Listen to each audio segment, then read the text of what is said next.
Vendredi 10 juillet 2026, mesdames, messieurs, bonsoir. Conformément à une correspondance adressée par le président de la République, Romy Wardini, à l'Assemblée nationale, le Sénat tiendra sa cérémonie officielle d'installation le 30 juillet prochain. On en parle dans ce 19h. Les députés de la 10e législature ont adopté ce vendredi la loi numéro 2026-14 portant abrogation de toutes les dispositions du titre 2 du livre 1er de la loi numéro 2019-43 du 15 novembre 2019 portant code électoral en République du Bénin tel que modifié par la loi numéro 2024-13 du 15 mars 2024. Le président de l'Assemblée nationale, le professeur Joseph Ifame Djogbenou, a reçu en audience une délégation du Haut Conseil des sages de Sakété, conduite par son président, l'honorable Joseph Bamigbade. La délégation est venue exposer à l'autorité parlementaire les principales préoccupations liées au développement de la commune. On en parle dans un instant. Voilà ce qui est du sommet. On se retrouve juste après ceci pour le développement. Apprends le chauffeur, c'est sentier. Oui, c'est sentier.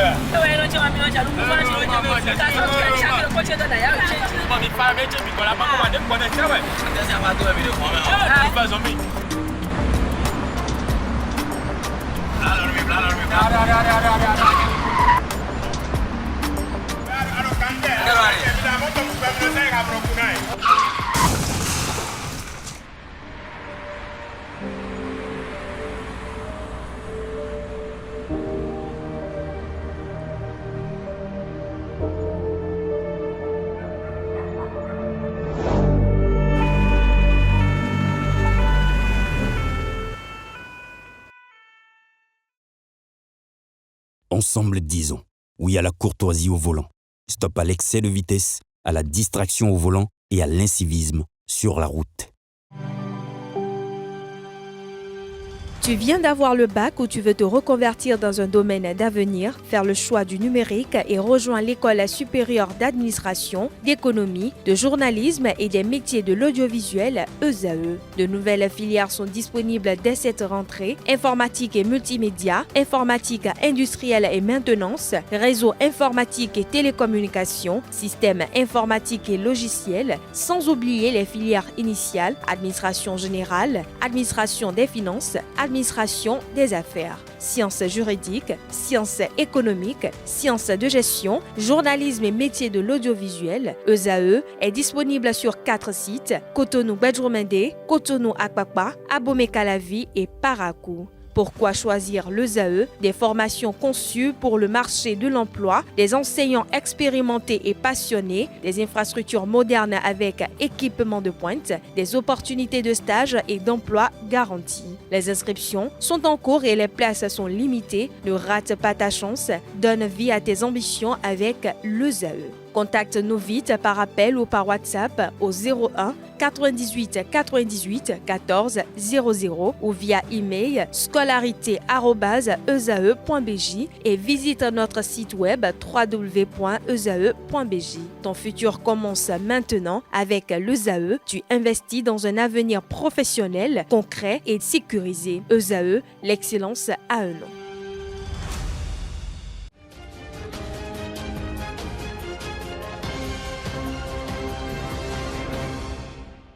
Merci de nous recevoir chez vous. Les choses se précisent pour l'installation du Sénat au Bénin. L'annonce a été faite ce vendredi 10 juillet 2026 en séance plénière par le président de l'Assemblée nationale, le professeur Joseph Ifame Djogbenou, qui a donné lecture de la lettre présidentielle datée du 8 juillet 2026. Dans une correspondance, le chef de l'État informe le Parlement avoir été saisi par l'ancien président de la République, Nicéphore Dieudonné Soglo, doyen d'âge et membre du droit du futur Sénat au sujet des préparatifs liés à l'installation de la nouvelle chambre. C'est une installation provisoire à l'Assemblée nationale qui va se faire le 30 juillet prochain, selon les précisions du président de l'Assemblée nationale. En attendant l'aménagement du siège destiné au Sénat, la cérémonie se déroulera dans les locaux de l'Assemblée nationale à Porte-Novo. Un choix présenté comme transitoire mais hautement symbolique dans un contexte où le Parlement béninois entre progressivement dans une configuration bicamérale. La présente installation intervient après l'achèvement de la composition du Sénat. Lors du Conseil des ministres du 3 juillet dernier, le gouvernement a désigné les personnalités appelées à siéger aux côtés des membres de droit prévus par la Constitution.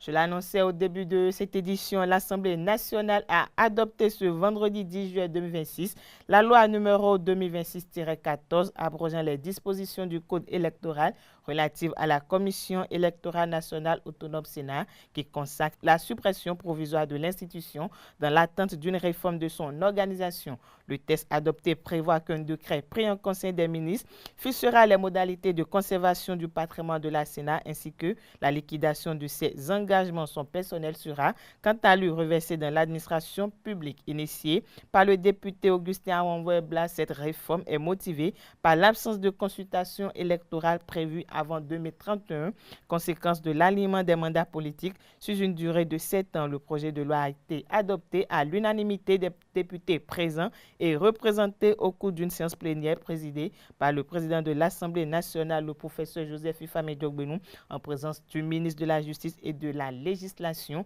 Yvon Detchenou. Le recteur de l'université d'Abomey-Calavi, le professeur Chalman Babatunde Igué, a été reçu en audience ce jeudi au palais des gouverneurs à Porte-Novo par le président de l'Assemblée nationale, le professeur Joseph Ifame Diogbenou. Au-delà des civilités d'usage, cette rencontre a célébré un fait historique et unique dans les annales politiques du Bénin, la présence des 3 universitaires de haut vol aux commandes du bureau du Parlement, le président et ses 2 vice-présidents. Une immense fierté pour la communauté scientifique incarnée par le président de l'institution dont le parcours honore l'excellence de l'UAC. À la sortie de l'audience, le professeur Chalman Babatunde Igué, recteur de l'université d'Abomey-Calavi, s'est confié à la presse. On le suit. Nous sommes venus en réalité pour une visite de courtoisie parce que depuis qu'il est installé, nous ne sommes pas encore passés donc lui présenter nos civilités. Vous n'ignorez pas que c'est un universitaire, un juriste donc de haut niveau, brillantissime, et ce qui, pour nous, est une fierté pour toute la communauté universitaire, en particulier pour l'université d'Abomey-Calavi.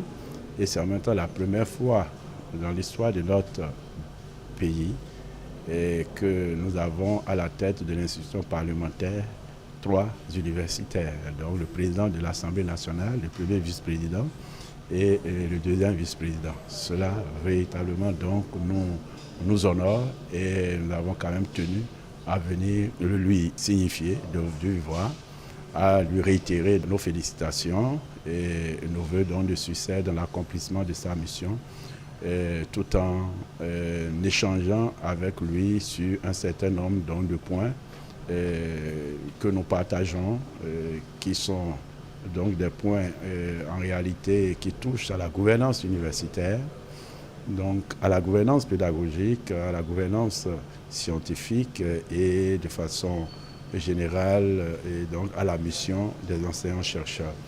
Et à ce niveau, nous avons reçu également donc des orientations donc, du Monsieur le Président de l'Assemblée nationale sur la manière de renforcer donc, la gouvernance universitaire. Ensemble, nous allons travailler donc, à améliorer donc, la gouvernance universitaire et à améliorer surtout la crédibilité de notre institution et des enseignants-chercheurs. L'objectif pour nous, c'est d'envoyer dorénavant de nouveaux signaux qui soient crédibles et donc en direction à la fois donc, de nos autorités, mais aussi et surtout donc, de la société dans son ensemble. D'une audience à une autre à présent, une délégation du Haut Conseil des Sages de Sakété, conduite par son président, l'honorable Joseph Bamigbadi, a été reçu en audience par le professeur Joseph Ifame Diogbenou, président de l'Assemblée nationale 10e législature. Au menu des échanges entre l'autorité parlementaire et ses autres figuraient les défis de développement de la dite commune. Le Haut Conseil des Sages de Sakété a ainsi choisi de solliciter la mobilisation de toutes les instances républicaines, à commencer par le président de l'Assemblée nationale, autour des urgences de sa localité. Plus de détails dans cet élément. Le problème qui est à Sakété, c'est trop. Mais le problème de royauté, le problème de la commune, bon, c'est tout ce qu'on vient d'annoncer, on vient de dire à notre président. C'est ça qui nous a amenés ici. Il y a un dicton Yoruba qui dit Onyekoshoyi Madiabeaka. Adìẹ abẹ́ àká gbogbo ọlọ́run láti dìde sí bí ọba jẹrin adìẹ á lọ qu'est-ce que cela veut dire? Qu'il est dit en Yoruba que la poule ou le poulet qui allait se réfugier sous le grenier, si vous ne vous mettez pas ensemble, vous ne pouvez pas l'attraper. Parce que si vous ne vous cassez pas la tête contre le bois, mais vous allez vous rompre la hanche. Donc il faut se mettre ensemble. Nous considérons que les problèmes de Sakété, après examen, ça a besoin de mobiliser toutes les instances de la nation. Et nous avons commencé par le président de l'Assemblée, qui a un amour particulier pour Sakété. Nous sommes venus lui dire que nous avons des problèmes d'infrastructure, de mobilité dans Sakété. En dehors du goudron qui traverse Sakété, il n'y a plus rien qui donne à Sakété tout l'honneur qu'il mérite en tant que l'une des premières sous-préfectures du Dahomey et ensuite du Bénin. Que nous avons des problèmes dans nos centres de santé, qu'il n'y a pas le personnel qui convient. Que nous avons des problèmes de classe dans nos collèges. Les infrastructures ne sont pas suffisantes pour les enfants qui ont envie d'étudier. Et vous avez vu les pourcentages au BEPC?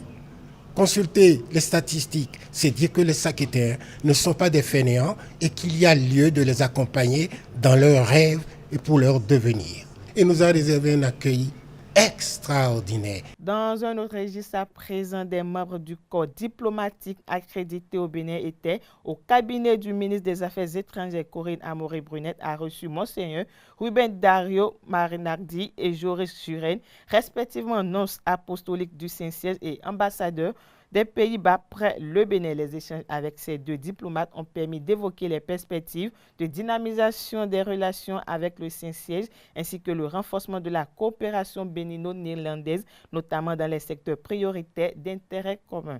Ces échanges s'inscrivent dans le cadre des consultations engagées depuis quelques jours avec les représentants des missions diplomatiques accréditées dans le pays. Elles visent à renforcer également le partenariat entre le Bénin et ses partenaires traditionnels et à développer de nouvelles opportunités de coopération. Toujours dans le même registre, la ministre canadienne des Affaires étrangères Anita Anand a procédé à la nomination de Evelyne Dabiré en qualité de première ambassadrice extraordinaire et plénipotentiaire de la République du Canada près le Bénin. Avec cette nomination, Evelyne Dabiré devient la première ambassadrice résidente du Canada au Bénin, une étape importante dans le renforcement des coopérations diplomatiques entre Ottawa et Cotonou. Cette décision traduit la volonté des autorités canadiennes d'approfondir leur coopération avec le Bénin à travers une représentation diplomatique permanente sur place. La nomination d'Evelyne Dabiré s'inscrit dans le cadre du renouvellement du corps diplomatique canadien et de la consolidation des partenariats du Canada en Afrique de l'Ouest. Avant sa prise de fonction, Evelyne Dabiré va présenter les copies figurées de ses lettres de créance à la ministre des Affaires étrangères du Bénin. Suivra la présentation des lettres de créance au chef de l'État, Romuald Wardani, lors d'une cérémonie officielle au Palais de la Marina. La commission du plan de l'équipement et de la production a participé à un séminaire d'appropriation du projet de loi portant code des forêts et de la faune et gestion durable des terres. Quelles sont les grandes innovations du futur code des forêts et de la faune? C'est à cette question que les experts ont répondu à la fin du séminaire d'appropriation organisé au profit des députés de la 10e législature. Écoutons ensemble Sinagabe Ulysse Korogone, porte-parole de l'administration forestière. De façon globale, ce que nous pouvons retenir, c'est d'abord une innovation axée sur les communautés. Nous avons une meilleure implication donc, des communautés et il y a la mise en place d'un cadre de concertation qui va regrouper donc l'ensemble des acteurs impliqués dans la gestion durable des ressources en faune et en flore. En dehors de la mise en place de ce cadre de gouvernance innovant, il y a également les aspects liés au financement durable donc de toutes les actions liées à la modernisation de la gestion de notre biodiversité de façon générale. Nous avons également des innovations qui vont en lien avec l'intégration des technologies nouvelles et également la gestion dans le long terme donc, de tout ce que nous avons comme écosystème. Donc il y a beaucoup d'innovations qui partent de la gouvernance à des actions concrètes sur la faune et la flore. Nous avons par exemple donc, la mise en place ou la possibilité, même aux particuliers aujourd'hui désormais, de pouvoir établir des domaines permanents au niveau des collectivités, au niveau des particuliers, avec des avantages qui vont avec, au niveau de l'accompagnement de l'État en termes de conservation. Ce qui est mis en place est de nature à améliorer l'économie locale par une meilleure implication des communautés et forcément au niveau macro avec donc tous les avantages qui seront développés. L'une des innovations que j'avais oublié d'évoquer et qui est également abordée par ce nouveau pôle, c'est l'extension vers l'économie bleue, l'amélioration, la mise en place des aires marines protégées, le développement de l'écotourisme qui est un socle essentiel aujourd'hui dans le tourisme. Bien évidemment, toutes les couches sont concernées, partant des particuliers aux collectivités territoriales, aux communes et bien évidemment à l'État de façon générale. Parce que la loi fonde ses principes sur le fait que sans écosystèmes équilibrés, bien gérés de façon durable, la vie ne saurait exister. Parce que n'oubliez pas, on l'a enseigné, le CO2 n'est recyclé en oxygène que par les plantes vertes. Donc nous avons intérêt à pouvoir mettre en place un cadre législatif fort qui nous permet donc de maintenir notre écosystème forestier et toute la faune qu'elle contient. Parlons infrastructure marchande à présent. Le gouvernement béninois a officialisé une baisse de 15% à 30% des redevances mensuelles dans tous les marchés urbains et régionaux du pays effectifs depuis juillet 2026. Cette mesure adoptée en Conseil des ministres vise à soutenir le pouvoir d'achat des commerçants et à faciliter le recouvrement. Une décision appréciée par les Béninois de la diaspora. Suivons ensemble. Je souhaite saluer la décision du président Romuald Wadaye de réduire les redevances dans les marchés modernes de notre pays, le Bénin. Dans son message que j'ai eu beaucoup de plaisir à lire sur sa page Facebook, le président Wadaye a rappelé qu'au cours de sa campagne, il avait eu à sillonner le Bénin, rencontrer les commerçantes et commerçants et a pris le temps d'écouter leurs préoccupations et compris surtout que malgré la qualité des infrastructures réalisées, le niveau des redevances constituait une préoccupation importante pour de nombreux acteurs économiques. À mes yeux, cette démarche mérite d'être vraiment saluée. Écouter son peuple est une qualité. Transformer cette écoute en décision politique est une responsabilité. Et lorsqu'un engagement annoncé trouve rapidement une traduction concrète dans l'action gouvernementale, cela envoie un signal encourageant aux citoyens. Mais cette décision prend tout son sens. Lorsqu'on la replace dans son contexte, je voudrais rendre un hommage appuyé au président Patrice Talon, dont la vision a profondément transformé le paysage commercial de notre pays. Je crois que c'est un acte très salutaire. C'est enlever de l'angoisse pour nos mamans, enlever un peu la pression qu'elles ont à réfléchir à comment affronter ce type de produits qu'on leur confère pour la gestion de leur boutique. Aujourd'hui que le chef de l'État a compris que nos mamans ont effectivement envie d'accompagner les actions du gouvernement, et que nos mamans, dans la prospection de pouvoir rendre à la population les produits au prix où ils attendent, il est quand même bien que l'acte qu'a posé le chef de l'État en abaissant le prix des loyers dans les marchés soit un acte vraiment à remercier. Et c'est du fond du cœur que nous tous, citoyens et citoyennes, habitants de ce pays, le Bénin, et même nous, les Béninois de la diaspora, nous avons compris que nos mamans qui ont entendu l'écho de cette nouvelle ont tous jubilé, et nous autres avec elles. Et voilà pourquoi nous remercions le chef de l'État d'avoir pris en compte cette doléance de nos mamans et de répondre favorablement à leurs demandes. Je profite de ces tribunes pour saluer l'action du précédent gouvernement qui a œuvré pour nous offrir ces marchés en fait dignes de nom. Et le président avait fait une promesse à l'époque, c'est de se pencher dessus dès qu'il serait aux affaires. Donc chose qu'il a faite aujourd'hui. Et ces hommes et ces femmes, ce ne sont pas juste des commerçants, parce qu'avant d'être des commerçants, ce sont également des consommateurs, des hommes et femmes qui consomment dans notre pays, et le fait de bénéficier de cette réduction de 15 à 30% en fonction donc des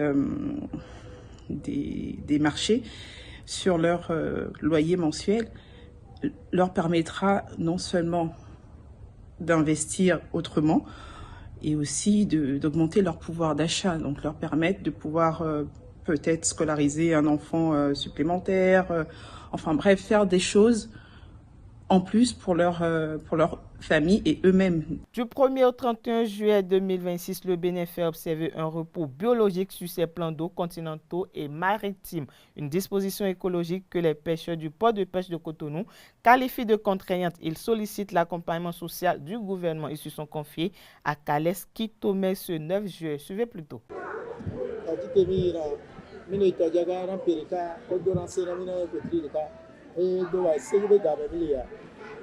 Donc, on a mis avec d'or, nous avons mis les diraouro.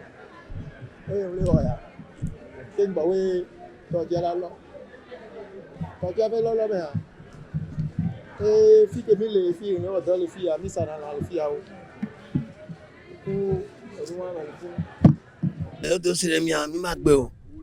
A mec l'enconon, ebele, et sans les kébé. Mais mi magbo, mi a n'a pas de mi a non. Mon Dieu, que on a. Elle est fiodora nous naminde les peme et fiodora so ya e olike wa agbetato on a no bonje o no tato ko na bonje mi le de ku no ni o ya na mi ngboro nde pe ola no moluya e gaya ola so ra mede wa no mana do to ameke na tojo bibia eno mi o pa ifia ameru la do npondo et donc à mes sous-bolés, à mes louis Ghana, ou Ghana, à mes louis Togo, au Bé, à Wanlia, et Angbo, à Noago, au Treka, Noumadou, Tojimaï. Un demi-ling, au lac Ponoa, au Toja, yo, mi Ponegbe, et Somia Pongue Tongwe, Kosreka, Kokwa, au lac Banodou, et Sao Nabinaï, et Bébia la Mimba, Enti, Mina, Egbeso. If you have so si avara mi mate gbeori e si akoko mi le ya ati ma fi ya mi le o consider de kale mevo bo e si a dora fe se vile na mi sori kafla mi le apu ya do ya bo fi ya o vile bo nu ke se wan mi yan da egbe fi ya ele ze tongon e si aleba tutuma mi we amedo oyi afide amedo ya afide voir monter marcher la misigbe époque mi le yeti agbeto ke le bonobo atutuba ke si avatro la omito mi Nigeria ya fi voir mi badu fe o mu si ami dare olo voir ke mbe o de le pd o be vaya ya me susu leji kabla fi ya matebe nyanu ke me fi ha o de jobo do si ara mi ya fi ya mate so forte jala be bi o se wo si be ke mi va vivia fi epo mi oja mi la to la se ya to bi aya pudo amu ya mi ya gbele do ebe yin eyin do de voir vera o vide ke mi le 12 ka. Cette édition se poursuit. Personne chargée de diriger, d'encadrer ou de dynamiser un groupe, un événement ou un projet. L'animateur a pour rôle principal de capter l'attention, de faciliter les interactions et de divertir ou d'instruire un public à travers diverses activités. Pour l'exercice, il est important que l'on soit qualifié et reconnu par l'État. Au Bénin, on se demande si c'est le cas. Gildas Lantokpodé alias Gildadi, animateur, nous édifie au sujet. Il est au micro de Achille Renaud. Le diagnostic du métier d'animateur au Bénin, je pense que c'est un vaste dossier. C'est un très vaste dossier. Il faut déjà se demander quel est le statut de l'animateur, du présentateur live en République du Bénin, que ce soit animateur radio, présentateur live, présentateur de tout secteur d'activité. Quel est le statut? Il n'y en a pas, ça n'existe pas. C'est vrai qu'il y a des animateurs qui se sont mis en réseau, qui se sont mis en association depuis la loi de 1901 jusqu'à la nouvelle loi qui est en réforme dans notre pays. Mais il faut qu'on se focalise sur quelque chose. Qui est animateur? Qui on peut appeler animateur en République du Bénin? La grande question se pose là. Donc il faut que les responsables de ces différentes fêtières se retrouvent, se rassemblent. Ce n'est pas une question de rivalité. Parce que quand on se met en association, c'est pour défendre les droits d'un secteur, c'est pour être plus fort, c'est pour se faire mieux entendre. Donc il n'y a pas question de se mettre dans une division ou bien dans une certaine guéguerre. Donc ces responsables doivent se retrouver et défendre véritablement les droits de ceux qui ont décidé d'appartenir à leurs différentes associations. Donc l'animateur au Bénin aujourd'hui doit se donner une certaine posture, doit se donner une certaine légitimité, aller vers les responsables censés leur donner le droit d'accéder à une corporation officiellement reconnue.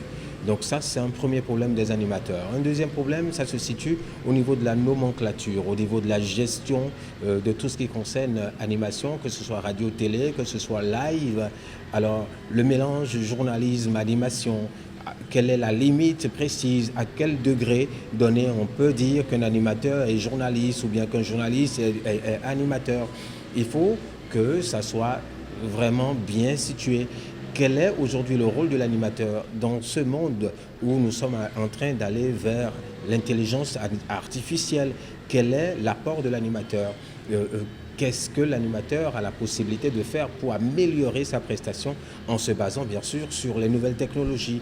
Autant de choses que les responsables doivent mettre sur le tapis afin que les discussions, les débats se fassent pour qu'on puisse trouver des solutions, histoire de protéger non seulement un secteur vivant, un secteur prometteur et un secteur rempli d'avenir. Parlons société à présent dans ce 19h. L'infidélité est souvent perçue comme l'une des plus grandes épreuves que puisse traverser un couple. Si certains estiment qu'elle met fin définitivement à la confiance, d'autres pensent qu'un pardon reste possible lorsque les deux partenaires sont prêts à reconstruire leur relation. Mais lorsque c'est la femme qui est infidèle, les réactions sont-elles les mêmes?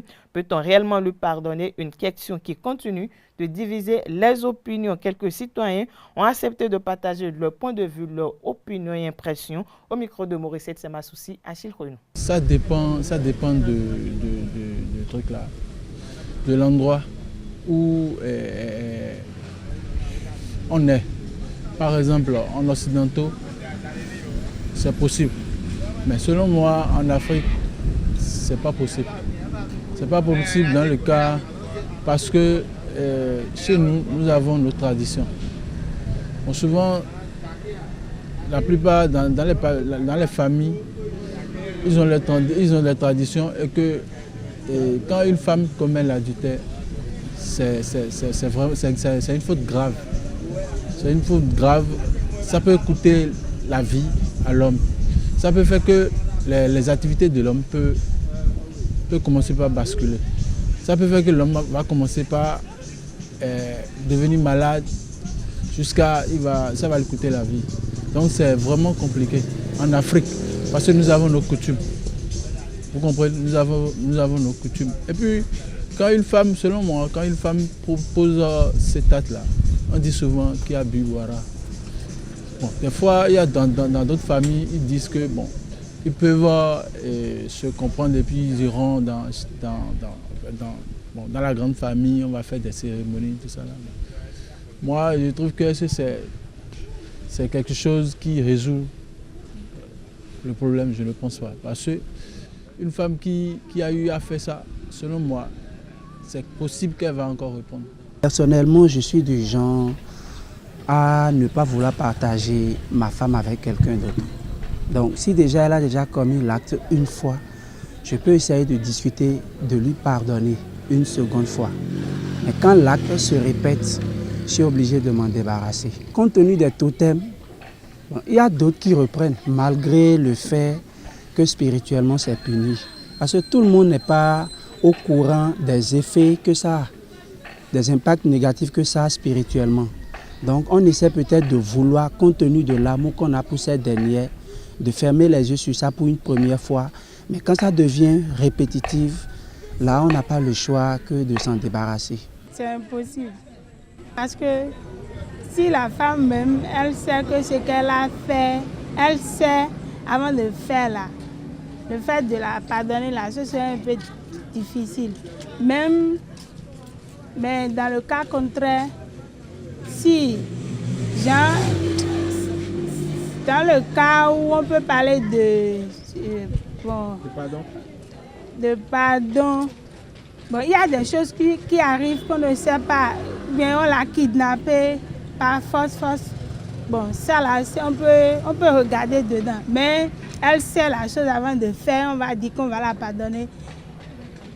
Selon moi, c'est impardonnable. Au Bénin, c'est impardonnable parce que il y a souvent des panégyriques ou bien des familles dans lesquelles cela est interdit. Donc, selon moi, c'est impardonnable. Dans moi, ma famille, c'est impardonnable. Quand une fille fait ça ou bien une femme fait ça, elle est automatiquement renvoyée. Si un homme te fait des avances, c'est à toi, la femme, de refuser, que tu ne veux pas le faire et savoir que tu dois rester fidèle à ton homme. Même si moi, mon frère te fait telle chose, non, mon mari, il n'accepte pas. Soit tu m'appelles, tu me dis, ah, Marie, il y a ton frère qui est en train de faire telle chose, il me dérange, il me fait ceci. Et je veux savoir comment régler la situation, ou bien si je suis là, on va régler. On ne peut pas pardonner ça. Pourquoi? Parce que si la femme qui a fait l'infinité là, il peut tuer son mari. Donc, il peut laisser les enfants pour partir ou bien elle peut prendre les enfants pour aller. Mais elle ne peut pas pardonner la femme qui a fait l'infinité là. C'est pas bon. Si moi je me base sur ma culture familiale, c'est déjà interdit chez moi. C'est interdit chez moi et c'est impardonnable. Ça peut me causer la mort ainsi que des maladies. La dot, bien qu'une tradition, est un pacte, un symbole fort qui unit deux familles pour la vie. Chez les Lokpa au nord du Bénin, cette pratique traverse les générations, mais elle n'est plus tout à fait celle d'hier. Que représentait vraiment la dot autrefois pour les familles Lokpa? Comment se déroulait la cérémonie de remise? Quels étaient les gestes, les paroles, les objets qui avaient un sens sacré? Pour le comprendre, Orou Abdoulaye, un ancien connaisseur des traditions Lokpa, nous ouvre les archives de la mémoire. Il nous replonge dans les pratiques d'autrefois pour éclairer les réalités d'aujourd'hui. Suivons ensemble son récit au micro d'une équipe de la rédaction de Zaï TV Parakou. La dot chez les Lokpa qui était n'est plus aujourd'hui. Là, il faut l'avouer. La dot qui se faisait auparavant, c'était symbolique et simplement reconnaissant. Parce que quand une fille naît en même temps chez les Lokpa, à l'époque, le jour que l'enfant est né, c'est les femelles, le même jour, elle est dotée. Et comment la dot se fait? Le parent qui a besoin d'une femme à son garçon, par exemple, celui-là c'est mon garçon, il n'a pas droit à aller dire je cherche la fille. C'est les parents qui encombrent ces problèmes-là. Donc, nous les parents, on dépose peut-être un franc blanc d'avant. Un franc blanc qu'on utilisait avant. Je ne sais pas si vous avez vu un franc blanc. En plus de baquettes de tabac. Parce que le vieux doit mettre le tabac dans sa pipe et fumer. Après quelques jours, le jeune maintenant, à son tour, invite ses camarades comme coopérative. Il va aller dans la brousse pour couper un tronc sec, un bois déjà sec. Donc un gros bois que 2 personnes, 3 personnes ne pouvaient pas prendre. Alors, ses amis qu'il a réunis là, ils vont chercher un beau jour pour aller transporter le tronc là de la brousse. Quand vous êtes dans la maison, vous allez entendre du bruit. Hein. Ils vont jeter ça par exemple, boum. On dit, quelqu'un a déjà mis la main sur la fille. Là. Ils sortent et regardent. Personne ne dit, hein, tout est calme, mais ils savent déjà ce qu'il fait.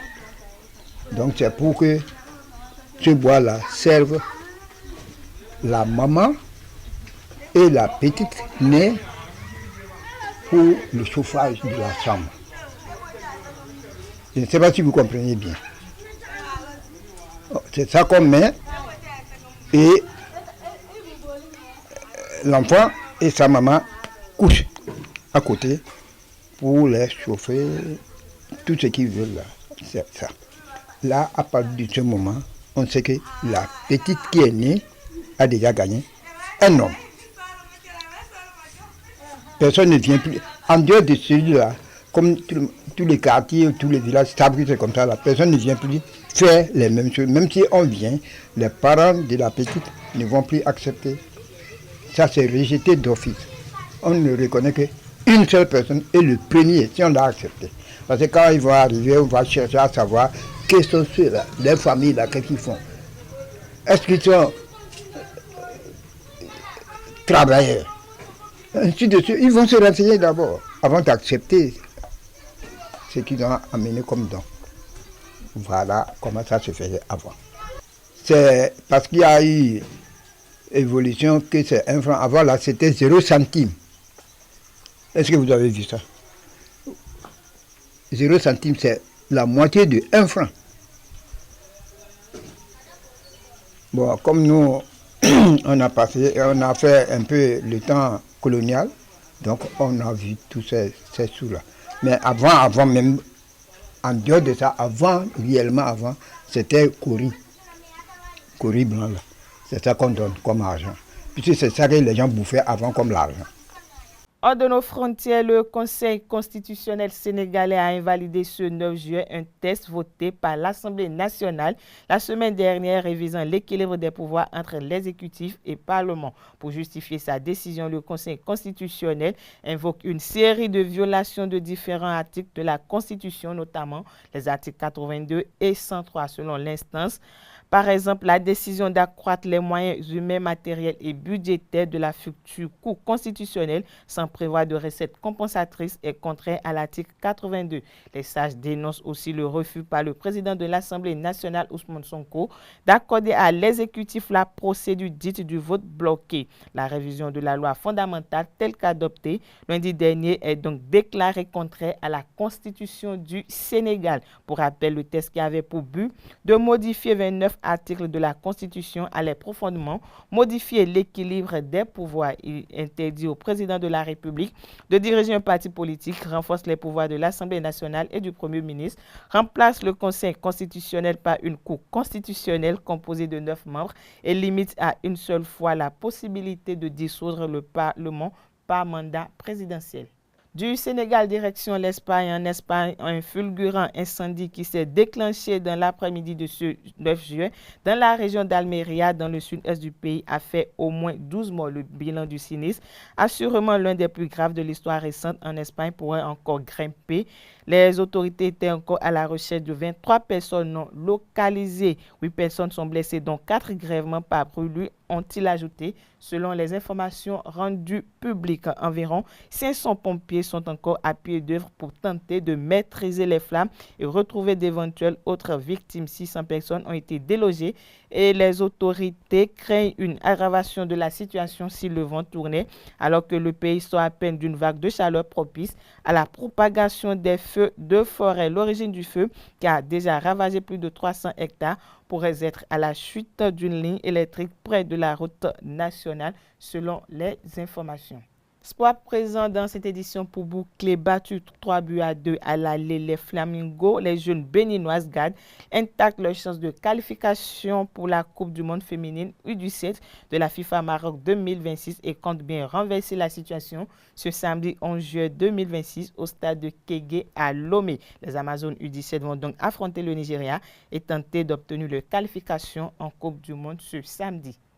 Parlons mondial 2026 à présent. L'équipe de la France s'est qualifiée pour les demi-finales de la Coupe du monde 2026 en s'imposant 2-0 face au Maroc ce jeudi à Boston. Dominateur dès le coup d'envoi, les Bleus ont multiplié les occasions en première période sans parvenir à concrétiser. Kylian Mbappé a notamment vu son pénalty repoussé par le gardien marocain à la 28e minute. Au retour des vestiaires, la France a fini par faire la différence avec Mbappé et Ousmane Dembélé.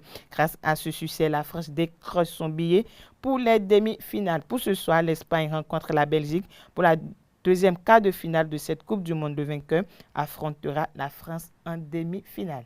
Voilà, c'est sur cette note sportive que prend fin cette édition. Merci pour votre fidélité, merci pour votre attention. Agréable soirée à tous.